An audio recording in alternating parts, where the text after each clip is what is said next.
Good morning, happy Saturday, and welcome into Chevy's Inside High School Sports. I'm Matt Musil. It's kind of hard to believe, but another exciting basketball season has come and gone. Last weekend featured 3 Houston area teams all looking to bring home a state championship. Our crews were on hand to capture everything from the opening tip to the final whistle. Let's start in Class 6A now, where the Cy Falls Golden Eagles were looking to make history.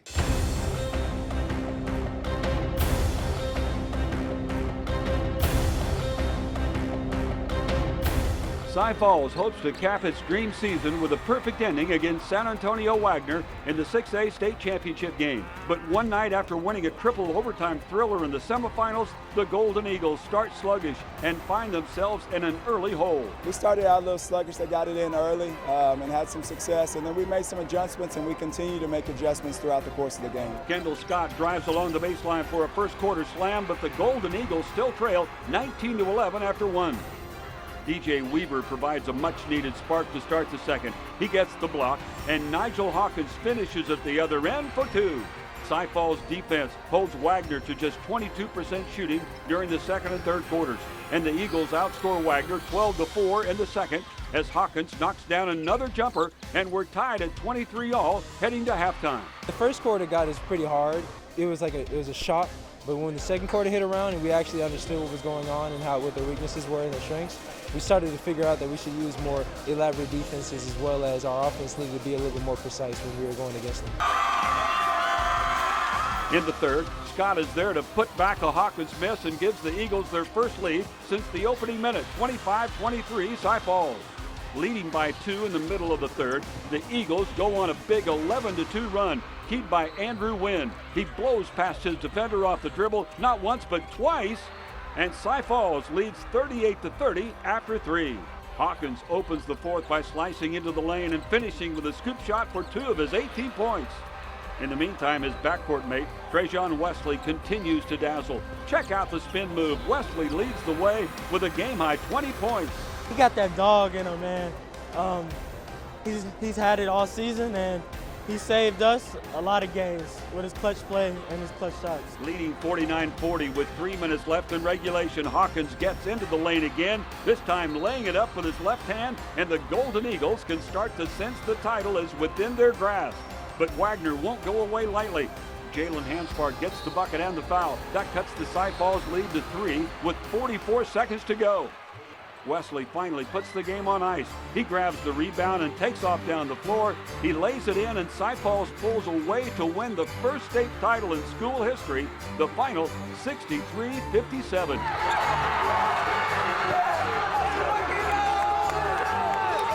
It's crazy, man. It's been a long road. All the way that led up to here, we've been fighting so hard, and it's finally paid off. It's finally paid off. Crazy. It's just a credit to their work ethic, and I think it's even more special that, you know, I don't know whether we were expected to even get out of the region. We got out of the region. I don't know whether we were expected to win state, and we did that. But these guys have always believed in themselves and their teammates. This seems so unreal. I mean, I can't believe we accomplished our goals. I mean, we had confidence in ourselves, but I think it's going to hit later. It's something that we can bring back to Houston and our community at Cypress Falls. Something for everybody that we all cherish. All the ups and downs that we've been through, it's still starting to sink in, especially this gold piece right here that I can put my teeth on. The Golden Eagles finished the season on a huge 25-game win streak and will forever be remembered as the 2017 Class 6A state champions. We've been through a lot of ups and downs. Coach Flores been keeping us lightheaded, telling us to keep working, and everything's going to come our way. It's all our hard work and the brotherhood we got going here. Those are my brothers. My brother's keepers, man. I trust them with all my life. I love playing with them. I love getting better with them, man. Just a testament to what we do. We had a sign at the beginning of the year that said Road to State because we knew we had it in us. And now it's an unbelievable feeling.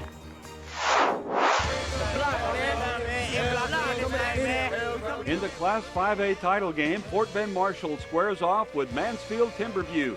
Early on, the Buffs look unstoppable. Tajmel Sherman drains the corner 3 and Marshall leads 18-9 after 1. In the second, Jabari Rice drives and tosses up the lob pass for John Walker, who slams it home for 2 of his 12 points. Dennis Rice driving again. He drives strong to the hole and lays it in. Buffs flexing their muscles, up by 12. More Marshall now. Sherman all alone on the fast break. He throws it down for a two-handed jam. He scores 17, and Marshall appears in control, up 37-27 at halftime. But the tide shifts in the third quarter. Timberview opens the half on a 17-2 run, and this three-point play from Chris Mullins gives the Wolves their first lead of the game at 40-39. Mullins scores 24 of his game-high 36 points in the second half, and this dunk puts Timberview up by a dozen in the fourth quarter. The Buffs rally back behind Rice's 20-point effort, and this three trims the margin to 70-66 with a minute left.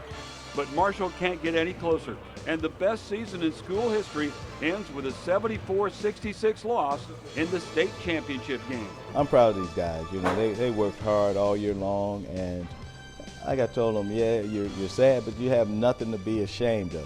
You know, that was a good team that beat us.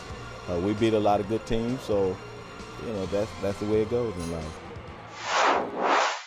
A disappointing ending for Fort Bend Marshall, but a great season nonetheless. And that made the Houston area 1-1 on state championship Saturday. But what about Brazosport?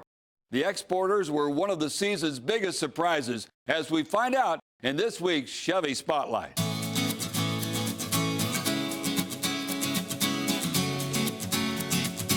Back in 1990, Andre Waddy led Brazosport within a game of the state tournament as the starting point guard.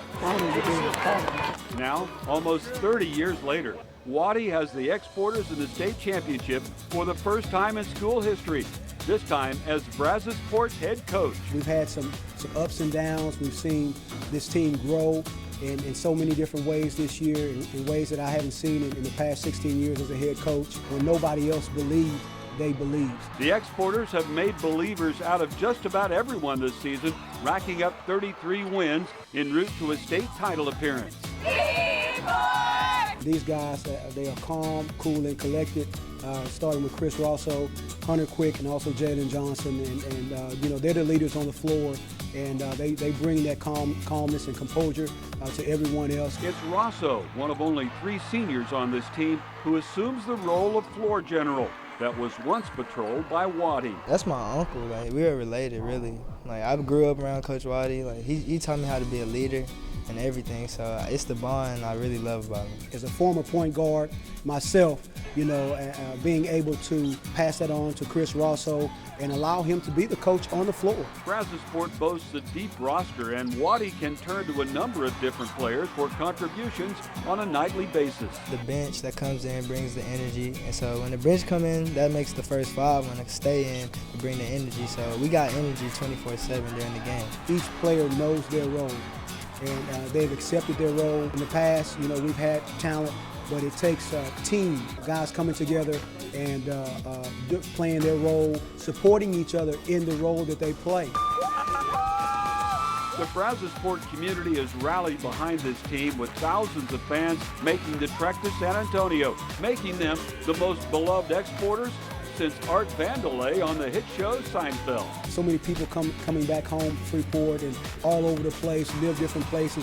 Through this playoff run, we seem to accumulate more and more Exporter fans, and we're so appreciative for what they're doing and the love that they're showing and support they're showing to these student athletes. It's life-changing. It's only maybe once or twice in a lifetime that we're able to do this, and it's a great thing for the community and also for the school to pep up the morale. Chris Rosso and the Exporters look to bring home Brazosport's first ever state championship as they take on Silsbee. The Exporters race out to a first quarter lead as Rosso goes the length of the floor for the layup. Brazosport leads by 4 after 1. In the second, Rosso grabs the steal. Up ahead to Hunter Quick for the transition bucket. Quick posts a double-double. Brazosport up 39-36 at intermission. Silsbee starts the third quarter, though, on a 9-1 run. Braylon Bush nails the 3, and the Tigers reclaim the lead. More Silsbee on the fast break here. Bush lays it in, and Silsbee builds a 68-54 lead late in the third. Brazosport answers with a 12-2 run. Rosso comes away with a loose ball, and he goes coast to coast. Fancy finish by Rosso for 2 of his game-high 35 points. The Exporters back within 6. But the Exporters cannot complete the comeback. Jordan Adams connects for 3 of his 26 points, and Brazosport falls in the state championship game 89-83. I'm so proud of these guys. And once we get a chance to just kind of relax a little bit next week and reflect on what these guys have done, they've made history at Brazosport High School.